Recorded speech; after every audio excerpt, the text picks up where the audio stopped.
महाराष्ट्रातील ग्रामीण, आदिवासी आणि वंचित घटकातील विद्यार्थ्यांसाठी जिल्हा परिषद शाळा हा सार्वजनिक शिक्षणाचा मुख्य कणा आहे. परंतु गेल्या काही वर्षात राज्य सरकारच्या चुकीच्या धोरणांमुळे आणि प्रशासकीय दुर्लक्षामुळे ग्रामीण भागातील शिक्षण व्यवस्था पूर्णपणे ढासळली आहे. समूह शाळा धोरणाच्या नावाखाली 1 ते 20 पटसंख्या असलेल्या 14,000हून अधिक शाळा बंद किंवा विलीन करण्याचे नियोजन चालू आहे. शाळा बंद करून 5 ते 10 किलोमीटर अंतरावर शाळा हलवणे आणि केवळ वाहतूक भत्ता देऊन लहान मुलांना दुर्गम प्रवासात लोटणे पूर्णपणे अयोग्य असून यामुळे विशेषतः ग्रामीण भागातील मुलींच्या शाळा सोडण्याचे प्रमाण मोठ्या प्रमाणावर वाढेल. शासकीय आकडेवारीनुसार राज्यात 2,560हून अधिक सरकारी शाळा बंद पडल्या असून खासगी शाळांची संस्थात्मक वाढ झाली आहे, ज्यामुळे शिक्षणाचं अवघड व्यापारीकरण चालू आहे. आज जिल्हा परिषद शाळांमध्ये 15,000 ते 37,000 शिक्षकांची पदे रिक्त आहेत. ही सर्व परिस्थिती सरकारी शाळांचा खेळखंडोबा झाल्याचे स्पष्ट पुरावे आहेत.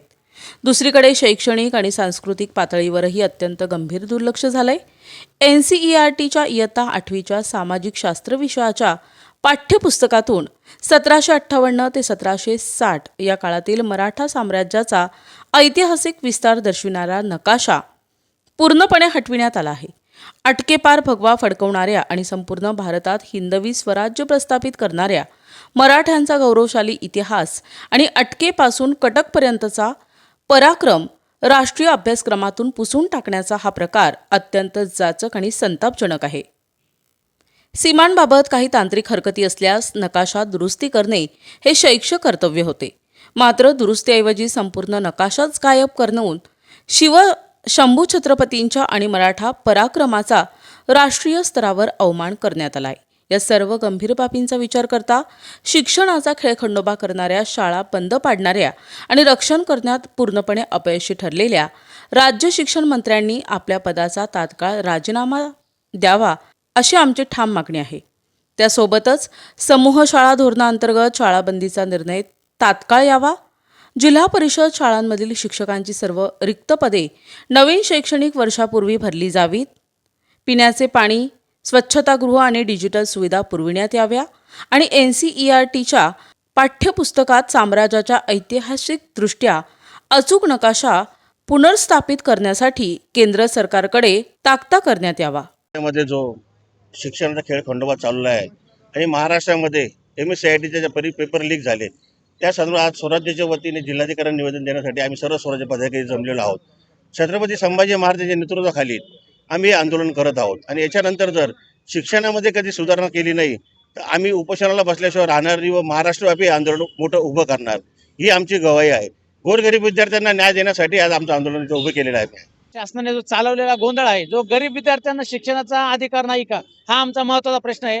गोरगरीब विद्यार्थ्यांनी जायचं कुठं? प्रायव्हेटायझेशन झाल्यामुळे फीची रक्कम इतकी वाढली का छोटा शेतकरी शिकू शकत नाही आणि गरीब विद्यार्थ्यांना न्याय देण्यासाठी आम्ही स्वराज्य पक्ष कायम खंबीरपणे इथं उभं राहील. आज महाराष्ट्रामध्ये जिल्हा परिषद शाळांची परिस्थिती अतिशय दैनंदिन करून ठेवलेली आहे.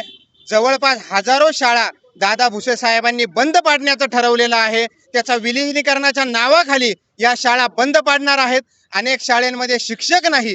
गोरगरीब पोरांना शिक्षणापासून वंचित ठेवण्याचा हा जो प्रयत्न आहे तो आम्ही चालू देणार नाही. आपल्याला जर कल्पना नसेल तर शेकडो शाळांना, जवळपास 500 शाळांना आज देखील इमारत नाही.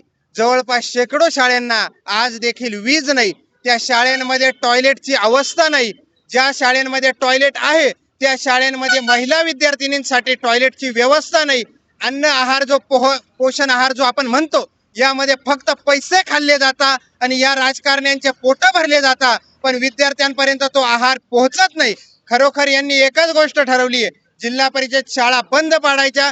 या पोरांना, गोरगरिबाच्या पोरांना रोजंदारीच भविष्यात करण्याची वेळ यावी, ही परिस्थिती निर्माण करण्याचा प्रयत्न होत आहे.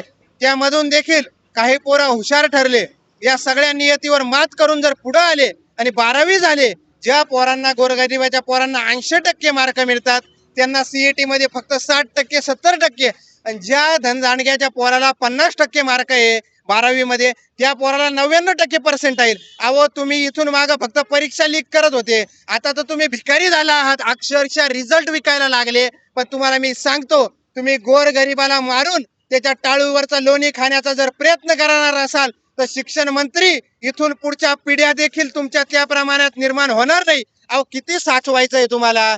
चंद्रकांत पाटील असेल, शिक्षण मंत्री दादा भुसे असेल, अहो किती साचवायचंय तुम्हाला? तुमच्या पुढच्या पिढ्यांची कमवायची दानच राहणार नाहीये का?